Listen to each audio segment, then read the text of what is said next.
우리 인생에 있어서 무엇을 아느냐보다 더 중요한 것은 누구를 아느냐죠. It's not what you know, but who you know.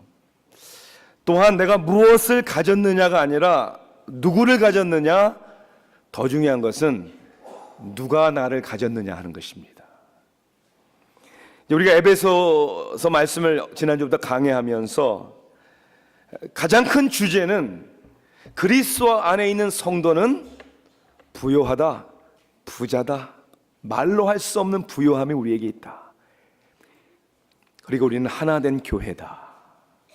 그 부요함을 우리가 알아야 되는데, 그 부요함은 하늘 아버지께로부터 우리에게 오는 것입니다. 왜냐하면 우리를 부요한 성도가 되라고 하나님께서 창세 전에 그렇게 뜻하셨기 때문입니다. 오늘 우리는 하늘 아버지 되신 하나님의 목적에 대하여 말씀을 보기를 원합니다. 본문은 1장 3절부터 6절까지의 말씀이 됩니다. 에베소서 1장 3절부터 6절까지의 말씀, 신약성경 310면에 있는 말씀이 되겠습니다. 제가 봉독해 드리겠습니다.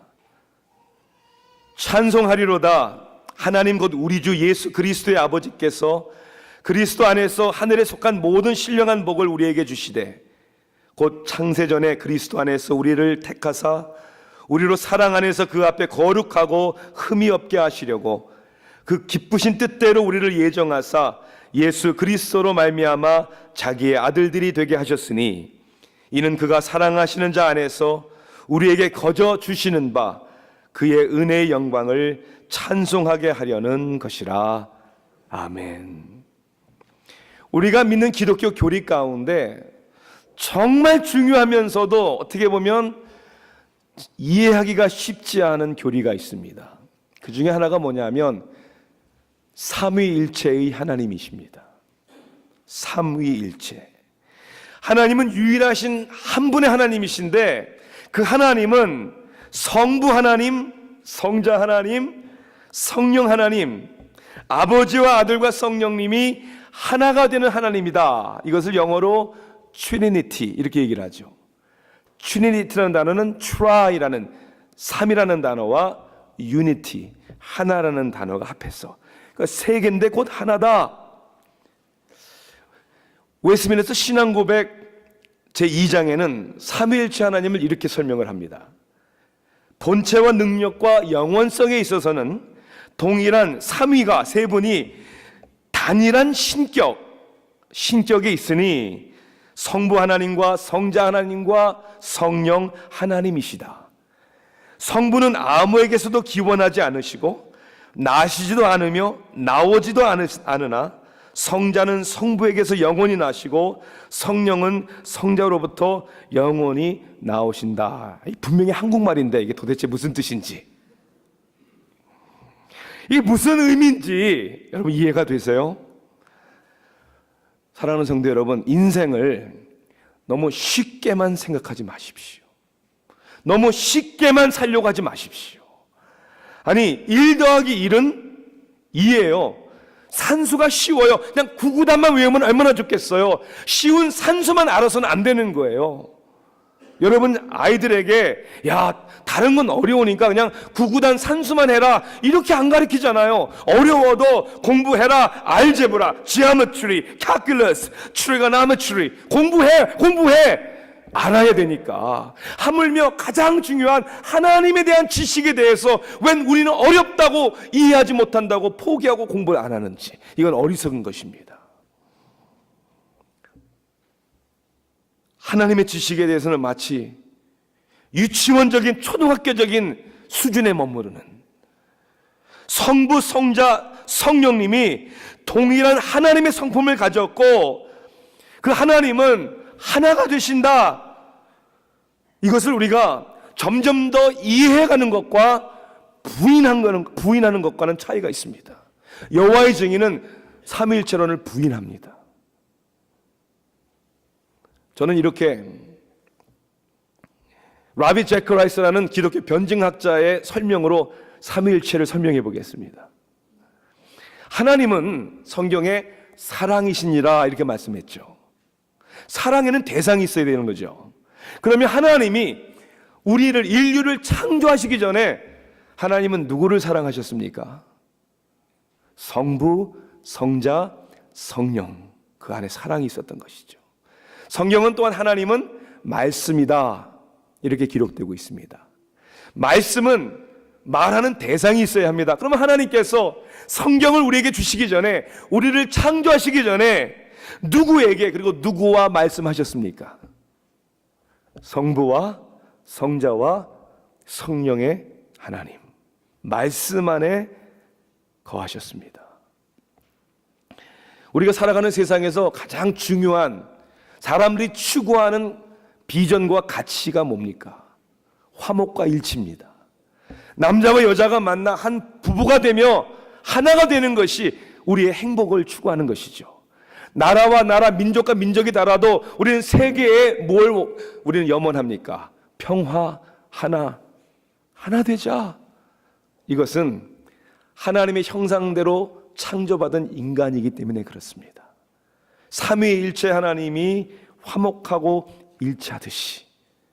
그런데 이 삼위일체 하나님을 이해하는 것이 왜 이렇게 중요한가? 바울은 에베소 교회 성도들에게 편지하면서 1절과 2절에서 그들에게 문안 인사를 하죠. 그리고 오늘부터 보는 3절부터 14절까지를 성부, 성자, 성령의 하나님께서 어떻게 우리를 부욕케 하셨는가. 그래서 오늘 읽은 3절부터 6절까지는 우리를 향해 당신의 목적을 계획하신 성부 하나님, 다음 주에 볼 7절부터 10절까지의 말씀은 이 하나님의 목적을 이 땅에 오셔서 이루신 성자 하나님, 그리고 11절부터 14절까지는 그 이루신 구속의 역사를 우리에게 깨닫게 해주시고 우리에게 적용케 하시고 우리에게 그것을 믿게 하시는 성령 하나님의 역사, 성부, 성자, 성령의 역사를 이해하는 것이 너무나 중요하다는 것입니다. 왜 그렇습니까? 관계라는 게 그런 거예요. 서로의 관계가 있다는 것은 서로를 안다는 거예요. 적당하게 알면 적당한 관계가 될 수밖에 없고, 깊은 관계를 맺기 위해서는 깊이 알아야죠. 그러므로 하나님을 깊이 깨닫는 것이 우리가 얼마나 그리스도 안에서 부유한 성도인가를 깨닫는 하나님의 진리라는 것입니다. 그래서 오늘 먼저는 성부 하나님의 목적이에요. 우리를 만드시고 태어나게 하신 하늘에 계신 우리 아버지의 뜻이, 목적이 무엇인가? 성부 하나님의 목적이 뭡니까? 우리 인생의 가장 행복하고 기쁜 날이 언제인 줄 아십니까? 내 삶의 사명과 목적을 발견한 날입니다. 그걸 알아야 내가 달려갈 곳을 아는 것이죠. 인생의 비전이나 삶의 목적은 살아가면서 정하는 게 아니에요. 우리가 정하는 게 아니란 말입니다. 세상 돌아가는 걸 보면서 야, 내가 이거 하면 좋겠다, 내가 저거 하면 좋겠다, 이건 사명도 비전도 아닙니다. 왜냐하면 삶의 목적은 만들어진 내가 정하는 것이 아니라 나를 만드신 하나님이 정하는 것이죠.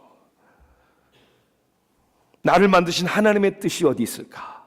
여러분이 공부를 하고 직장 생활을 하고 사업을 하는 그 모든 것들이 삶의 비전도 목적도 아닙니다. 삶의 목적을 이루어가는데 필요한 방법에 불과한 것이죠. 여러분, 먹기 위해 삽니까? 살기 위해서 먹는 것입니까? 살기 위해서, 그 목적을 이루기 위해서 우리가 먹고 일하고 사는 것이죠. 그럼 산다는 게 뭐예요? 하나님의 목적대로 살아가는 것을 의미하는 것입니다. 하나님의 형상대로 지음받은 우리들에게 하나님이 태초부터 정하신 목적이 있습니다. 오늘 본문에는 그게 크게 두 가지가 나와요. 하나님의 목적이 먼저 여러분들과 제가 하나님 앞에 거룩하게 되는 것이 하나님의 목적입니다. 우리를 창세전에 택하시고 우리를 계획하셨고 우리를 존재하게 하신 이유가 뭐냐면 하나님 앞에 우리를 거룩하게 하려고 하나님이 목적하셨다. 오늘 4절에 보니까 그렇게 나와 있잖아요. 우리로 사랑 안에서 그 앞에 거룩하고 흠 없게 하시려고. 여기서 중요한 단어가 뭐냐면 그 앞에라는 뜻이에요. 그 앞에가 누구 앞입니까? 하나님 앞에. 사람들이 나를 어떻게 생각하나? 사람들이 나를 뭐라고 판단하나? 그것도 무시할 수 없겠죠. 그렇지만 더 중요한 것은 오늘 우리가 하나님 앞에 어떤 사람인가, 하나님이 나에 대해서 뭐라고 말씀하시는가, 그게 중요하죠. 거룩하고 흠없는, 하나님이 거룩하시기 때문에 우리도 거룩해야 한다라고 말씀하고 있는 것이죠. 하나님이 우리의 아버지니까 그 부모의 그 자식처럼 하나님 아버지의 거룩함처럼 우리도 거룩해야 되는데, 그럼 거룩하다는 게 무슨 뜻이에요? 다르다는 뜻이에요. 다르다. 우리의 생각이 달라야 돼요. 우리의 가치관이 달라야 돼요. 어떻게 달라야 됩니까? 그냥 하나님을 모르고 살아가는 사람들하고는 그 방향도, 그 모양도, 그 가치관도 달라야 한다는 거예요.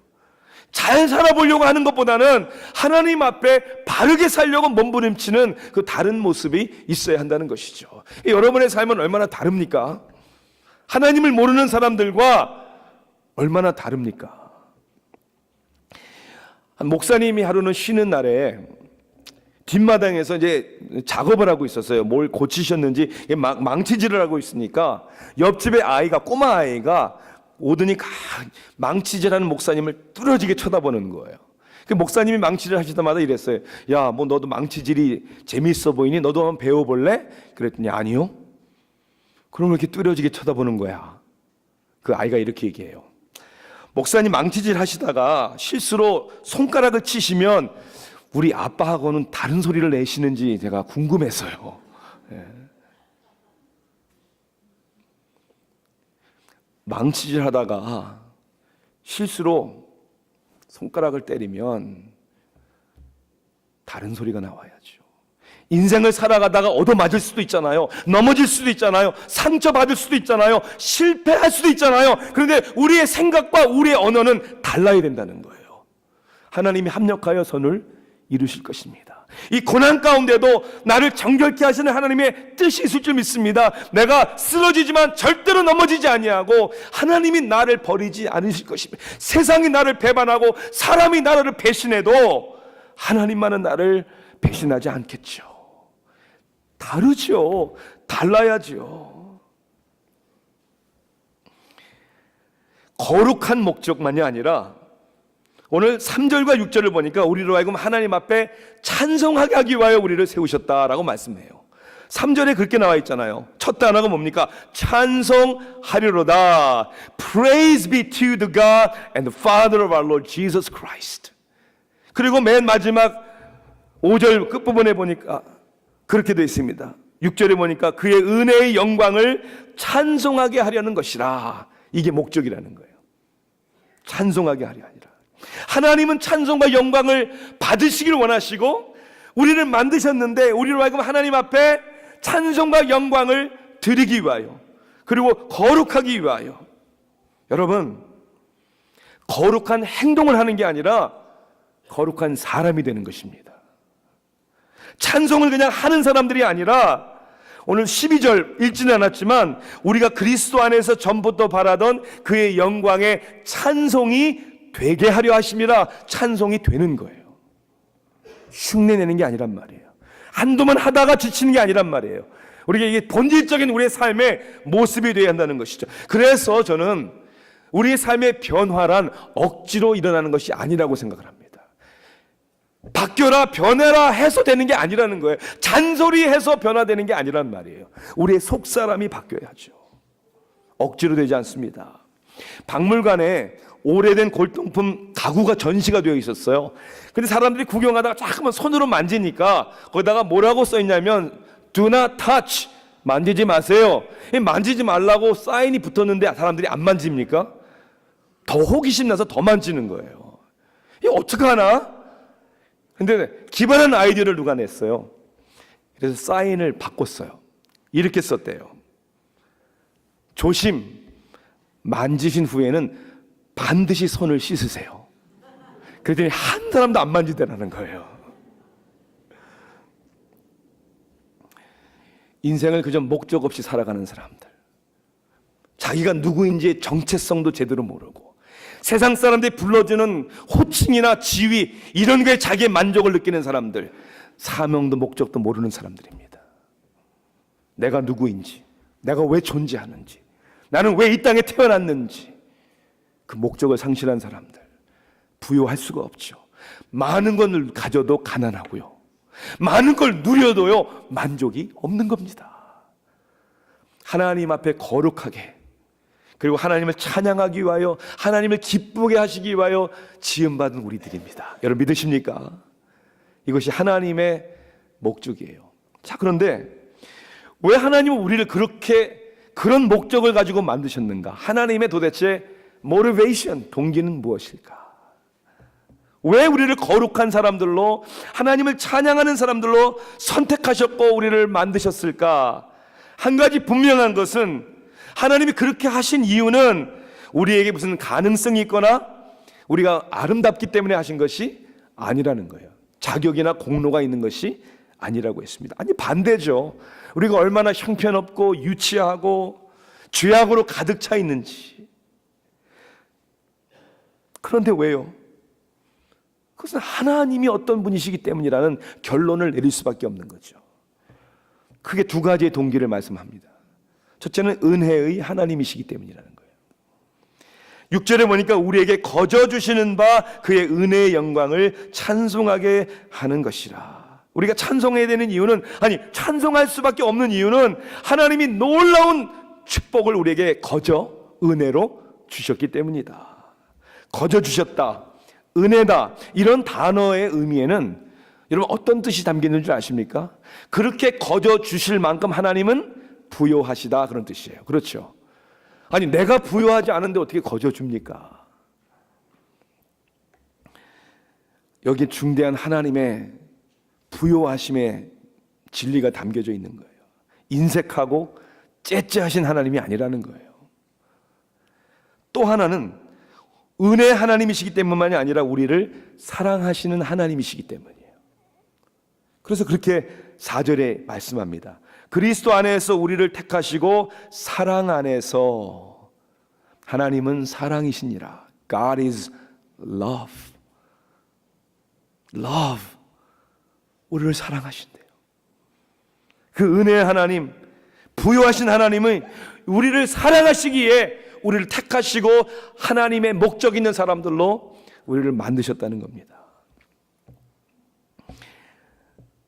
지지난주인가요? 제가 LA에 신학교 이사회에 참석하느라고 갈 때 우리 딸 사위 그리고 손주가 같이 갔어요. 갔던 이유는 LA에 계신 저 어머님이 증손주를 처음 배워드리기 위해서.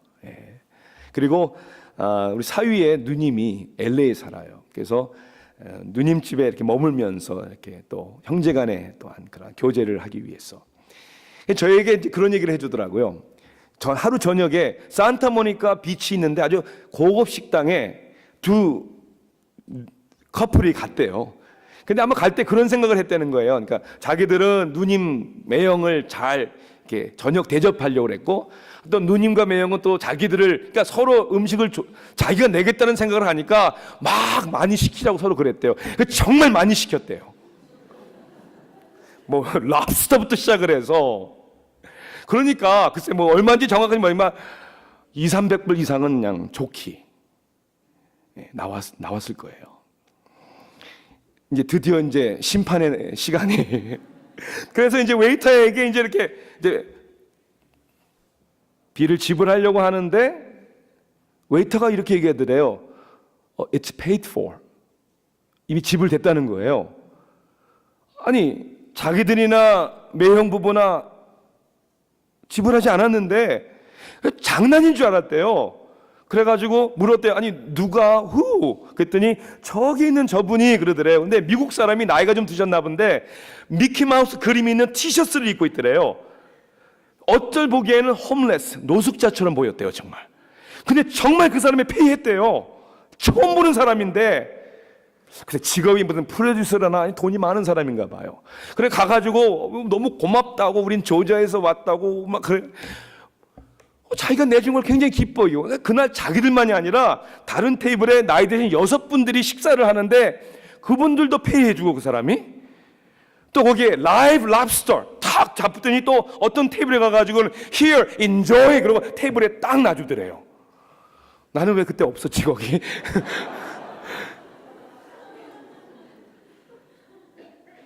첫째는 이 사람은 돈이 많은 사람이에요. 그렇죠? 돈이 많을 뿐만 아니라 마음이 후한 사람이었어요. 이 이야기를 저희들 만나자마자 내가 입에 침이 마르더라고 막 얘기하는 거야. 막 이런 아빠 이런 사람 만났는데 난 거짓말인 줄 알았는데 우리 테이블 돈을 엄청나게 많이 나오는데 다 페이해 줬어. 그리고 막 끊임없이 얘기를 하더라고요. 왜 감동이 안 되겠어요? 왜 감동이 안 되겠어요? 물어볼게요. 여러분께, 제 자신에게. 그보다 더 큰 지불을 주님이 하셨습니까? 안 하셨습니까? 했죠. 갚을 길 없는 우리의 죄악을 예수 그리스도께서 오셔서 십자가의 죽으심으로 우리를 사했는데, 여러분 그렇게 감동적으로 누구에게 저분이 내 죄를 사해 주셨어 라고 얘기해 보신 적 있어요? 제가 노래를 좋아하다 보니까 한국에서 인기 프로그램 중에 K-팝 스타를 가끔 봐요. 제가 유튜브에서. 근데 제가 노래도 좋아하지만 15, 16살 아주 젊은 애들이 노래를 얼마나 잘하는지. 근데 정말 재밌는 게 뭐냐면 기획사의 사장들이 심사위원으로 나와서 평을 해주는 거예요. 제가 이런 얘기를 하는 걸 제가 듣고 참 많은 생각을 했어요. 심사평을 이렇게 하더라고요. 노래 부르는 사람에게 You sang perfect. 완전하게 노래를 잘했대요. 하나도 틀림없이. 너무나 노래를 잘한다는 거예요. 너무나 노래를 잘하는데 왜지요? 내 마음에 감동이 안 와요. 감동이 안 온다는 거예요. 정말 그렇더라고요. 너무 노래를 잘하는데 듣는 사람의 마음에 감동이 안 와요. 쉽게 거기에 소울이, 영혼이 들어가 있지는 않는 거죠. 여러분 아세요? 여러분 인생은 재밌게 행복하게 잘 살 수 있어요. 하나님, 우리 인생의 심사위원장 되시는 하나님께서 저와 여러분을 향하여 이렇게 얘기하시는 것 같아요. 너 참 잘 산다. 너 참 바쁘게 잘 산다. 근데 왜 내 마음에 네 삶이 감동이 없지? 왜 감사가 사라졌으니까? 내 잘난 맛에 사니까. 하나님이 어떻게 우리를 사랑해 주시고 긍휼과 자비를 베풀어 주셨는데, 이거를 모른다면은 이해가 되겠는데, 이 은혜를 받았다고 하면서도 삶의 간증과 삶의 감동이 없는, 죄송해요 제가 이렇게까지 얘기해서. 만약 여러분들이 노래방에서 부르는 노래보다의 열정이 교회에서 부르는 찬양보다의 열정이 더 크다면 여러분 가짜인 것 같아요. 여러분 가짜인 것 같아요. 정말 뭐가 중요한지 정말 우리가 알고 있습니까? 하나님의 진리가. 세상 어떤 재미있는 건 많아요. 하지만 그래도 우리 마음에는 그렇게는 못하지만 하나님을 향하여 달려가고자 하는 그런 마음, 그런 동기를 하나님 우리 마음에 부어 주셨기 때문에 우리 성부 하나님의 목적, 그리고 성부 하나님의 동기, 성부 하나님의 그 목적을 이루시는 방법도 우리가 깨달아야 합니다. 어떻게 하나님은 그 목적을 이루시는가? 은혜와 사랑의 하나님이 우리를 거룩하고 하나님을 찬양하게 하는 사람들로 우리를 성도가 되게 하시는데 그 목적을 어떻게 이루시는가? 오늘 보니까 첫째는 여러분 하나님이 선택하신대요. 여러분이 하나님을 선택한 게 아니고요, 하나님이 여러분을 선택하셨다. 내가 하나님을 찾은 게 아니라 하나님이 나를 찾아 오셨다. 그래서 오늘 그렇게 말씀합니다. 곧 창세 전에 그리스도 안에서 우리를 택하사. 왜 창세 전이라는 단어를 썼을까? 이거는 나하고는 전혀 상관없는 하나님의 일이다. 이 선택이라는 단어를 헬라어로 보면 에클로고라는 단어가 보면 그 시제가 문법상 수동 중간태입니다. aorist middle. 이 뜻은 택함을 받은 사람과는 전혀 상관없는 택하신 분의 의지와 결단으로 되어진 것이다, 이런 뜻이에요. 자랑할 것이 없잖아요. 그러니까 그렇기 때문에 선택하신 하나님의 은혜가 아니면 안 된다는 거예요. 그래서 내가 믿는 것이 아니라 믿어지는 것이라고 했잖아요. 여러분, 이 고철들, 자동차 부서진 거를 모은 그러한 그 정크야드에 보면 그것을 드러나는 전기 자석 보셨어요, 여러분? 이렇게 쇳덩어리에다가 딱 해서 전기를 넣으면 자석이 되면 철이 쫙 붙잖아요, 그죠? 철만 붙어요. 알루미늄 이런 거는 안 붙어요. 철만 쫙 붙어요. 그래서 옮기잖아요. 이게 마치 하나님의 선택인 거예요. 그게 사람들은 많지만 똑같이 복음은 듣는데 선택받지 않는 사람들, 자기 중심인 사람들, 반응이 없는 거예요. 하나님의 은혜라는 것이죠. 불가항력적인, 내가 거부할 수 없는 놀랍고 크신 하나님의 은혜. 또한 우리에게 하나님의 방법은 복을 주시는 하나님이라고 말씀하셨어요. 무슨 복이요? 우리가 얘기하는 세상의 복은 그저 건강하게, 그죠? 그저 잘 먹고 잘 사는 것을 복으로 아는데 그 복 아니에요. 그건 비교할 수 없는 것이죠. 오늘 성경에는 보니까 하늘에 속한 모든 신령한 복으로 라고 돼 있어요. 무슨 복입니까? 깨닫는 복, 하나님의 지혜, 믿을 수 있는 선물로 주시는 믿음의 복, 우리를 자녀 삼아 주신 복, 우리를 성도라고 불러주시는 복, 하나님의 교회의 일원이 되게 하시는 복, 하나님이 여러분들에게 섬기라고 직분을 주신 복.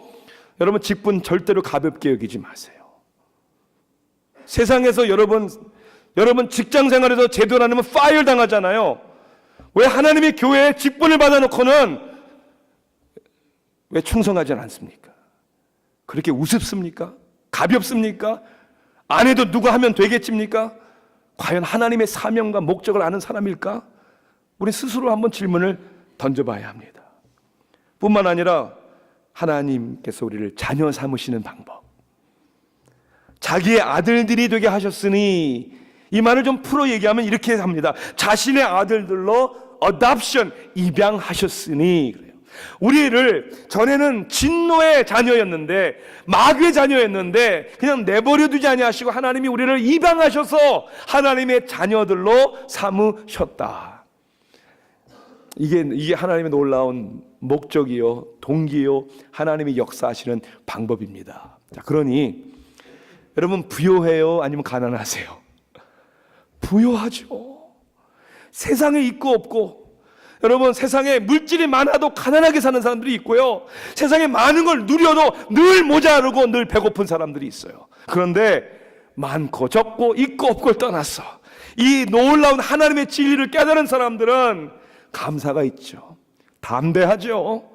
과연 세상의 것과 비교할 수 없죠. 몇 년 전의 일입니다. 플로리다에서 집 뒤에 있는 작은 호수에 더우니까 아들이 막 거기서 이제 뛰어들어갔어요. 옷 벗고 신발 벗어 제치고 들어가서 막 이제 그 호수 가운데로 수영을 하러 가는 거예요. 아빠가 아들을 수영하는 게 보는데 눈에 딱 들어온 게 뭐냐면, 플로리다에는 악어가 많잖아요. 저쪽에서 악어가 아들을 향해서 막 가는 거예요. 순간 아버지는 아들의 이름을 부릅니다. 아버지의 부르짖는 그 아들 부르는 이름, 그 소리를 듣고 아들이 쳐다보고 이게 무슨 일인가, 악어가 오는 걸 보이는 거예요. 빨리 호숫가로 막 헤엄쳐 나오는 거예요. 아버지가 달려가요. 악어는 막 다가옵니다. 마지막 순간에 아들이 나오려고 하는데 그만 악어가 뒷다리를 덥석 물어버립니다. 그 순간 아버지는 아들의 팔을 딱 잡아요. 여기에서 막 혈전이 일어나는 거죠. 뒤에서는 악어가 다리를 물고 땡기고, 아버지는 내 아들 잃지 않으려고 그 아들의 손을 꽉 잡고 끌어내고. 다행히 그때 지나던 농부가 그걸 봤어요. 추록 안에 마침 총이 있었어요. 달려가서 악어를 총으로 쏩니다. 그리고 아들은 구함을 받아요. 병원에 입원을 합니다. 2주 동안 입원을 하고. 근데 이 소문이 나니까 텔레비전 방송에서 이제 기자가 왔어요. 그 아들을 인터뷰하려고. 그걸 보니까 이제 막 아들에게 물어봐요. 뭐 그때 무서웠니? 아팠니? 그러고 그러니까 아들이 막 상처가 어떻게, 그러니까 다리가 상처가 많이 났잖아요. 그러니까 기자는 이제 아들의 다리에 난 상처를 이렇게 보는데, 아들은요 그거보다도 뭐라고, 기자님 근데 제 손에 상처 보세요. 자랑스럽게 자기 손에 있는 상처를 보여주는 거예요. 그게 무슨 상처였겠어요? 놓치지 않으려고 아버지가 아들의 손을 꽉 잡는데 아버지의 손가락에 스크래치가 난 상처들. 아들은 그 상처를 보여주면서 자랑스럽게, You know why? 왠지 아세요? My father wouldn't let me go. 우리 아빠가요 저를 놓지 않으시느라고 저에게 있는 상처예요. 자랑스럽게, 프라우드하게. 우리 인생에도 상처가 있잖아요, 그렇죠? 찢기고 물리고 매맞고. 그런데 때로는 그 상처가 하나님이 여러분을 붙들어 주시는 상처였어요. 여러분을 안 놓치려고. 하나님은 절대로 놓치지 않습니다. 절대로 여러분을 포기하지 않습니다. 꽉 잡아주시는 하나님 아버지의 그 사랑. 하나님을 우리의 아버지다라고 이렇게 말하는 것이 때로는 머리로는 이해가 되는데 이렇게 마음에 안 닿을 때가 있어요.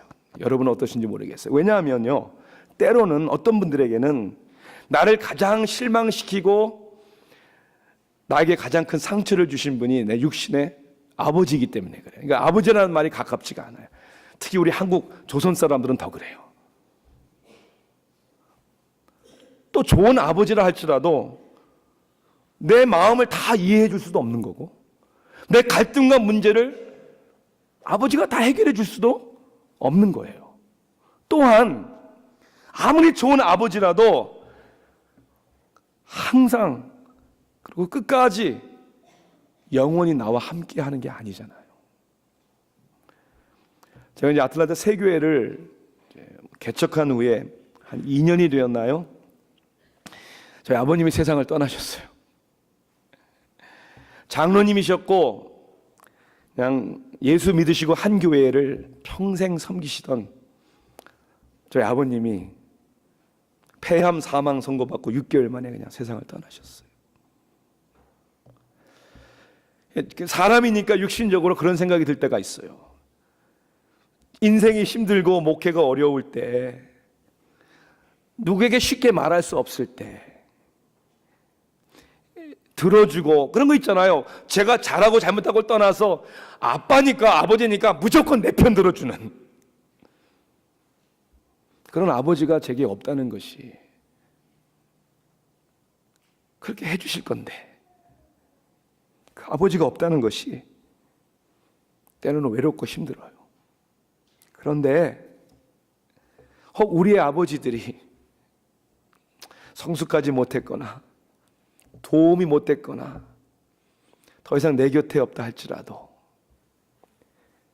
완전하신 하늘아버지, 그리고 절대 변하지 아니하시는 하늘아버지, 그리고 영원히 함께 하시는 하늘아버지가 우리의 인생을 계획하셨고 사랑하시고 오늘도 우리와 함께 하시기 때문에 하나님, 나는 부요합니다. 하나님, 나는 행복합니다. 그런 고백이 저 여러분에게 있기를 주님의 이름으로 축원합니다. 기도하시겠습니다.